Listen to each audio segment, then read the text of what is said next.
A partir da teleaula de hoje, você vai iniciar um novo módulo do seu curso de Física. A gente já aprendeu sobre os movimentos com a mecânica. Agora, você vai conhecer os principais conceitos da termodinâmica. E na teleaula de hoje, você vai começar aprendendo o que é temperatura. Vai aprender sobre a dilatação de líquidos e sólidos. E vai conhecer mais sobre o funcionamento do termômetro, suas escalas e unidades. E agora, muita atenção, que a nossa teleaula de hoje está só começando.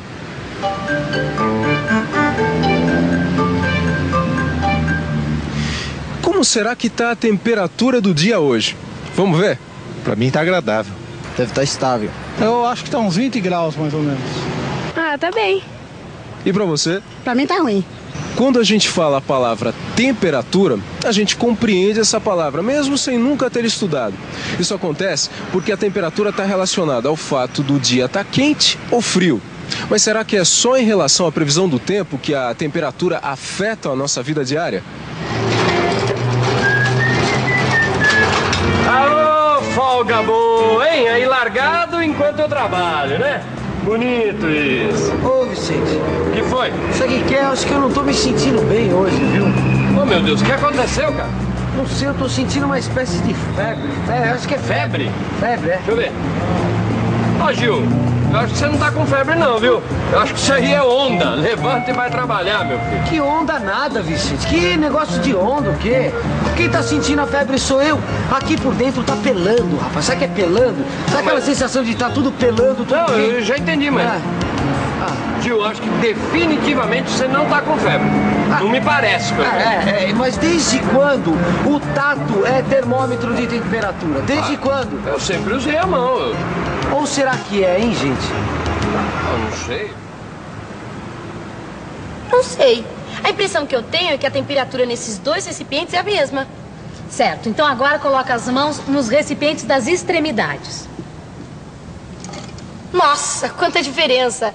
Esse aqui, a água tá bem mais fria e esse aqui, a água tá bem mais quente. Claro, porque nesse recipiente foram colocados pedras de gelo na água. E esse aqui, a água foi aquecida, certo? Então agora, coloca as mãos de novo nos recipientes do meio e me diz qual é a sensação. A sensação é que essa água aqui tá bem mais fria do que a água desse recipiente aqui. E, no entanto, a água nos dois recipientes está à mesmíssima temperatura, porque foram enchidos com água retirada da torneira. Você tem certeza? Eu podia jurar que tu sentiu uma diferença. É por isso que o tato não é um bom instrumento para se medir temperaturas. Com ele a gente pode fazer comparações, mas às vezes ele nos engana, como a gente acabou de ver. Ah, e tem outra coisa importante nessa experiência. Depois de um certo tempo, a água contida nestes 4 recipientes estará à mesma temperatura. E quando isso acontecer, a gente vai poder dizer que eles estão em equilíbrio térmico. Tudo bem. Mas se o tato, como você mesma disse, não é um bom instrumento para medir temperaturas, então se eu quiser fazer uma medida, eu preciso utilizar um termômetro?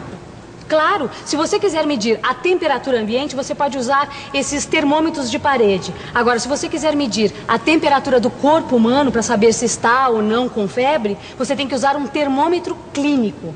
Mas nesses dois casos, o importante é que o termômetro esteja em contato com um objeto cuja temperatura se quer medir. E é preciso esperar alguns minutos para que seja atingido o equilíbrio térmico.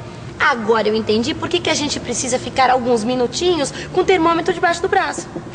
Os termômetros mais comuns são formados por um tubo de vidro oco, onde é impressa uma escala, chamada de escala termométrica. No seu interior existe um outro tubo, muito fino, chamado tubo capilar. No tubo capilar existe um líquido que no caso do termômetro clínico é o mercúrio e no caso do termômetro de parede é o álcool colorido. A temperatura é obtida medindo-se a altura da coluna de líquido. Isto é feito com a ajuda da escala termométrica. O funcionamento do termômetro se baseia num fenômeno observado nas experiências. Em geral, os objetos aumentam de tamanho quando são aquecidos. Esse aumento de tamanho recebe o nome de dilatação. Você saberia me responder por que os objetos aumentam de tamanho quando são aquecidos?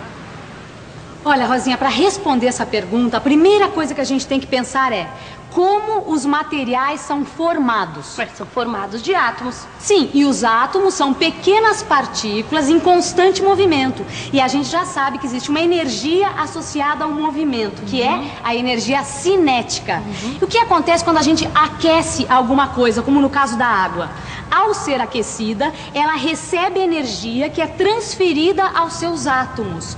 Ganhando energia, os átomos passam a se mover mais e mais depressa. O que você pode deduzir daí? Bom, que a temperatura de um objeto está relacionada ao movimento de seus átomos. Sim, aí nós temos um fato importante, que é a temperatura de um objeto é uma grandeza que está relacionada com o movimento de seus átomos.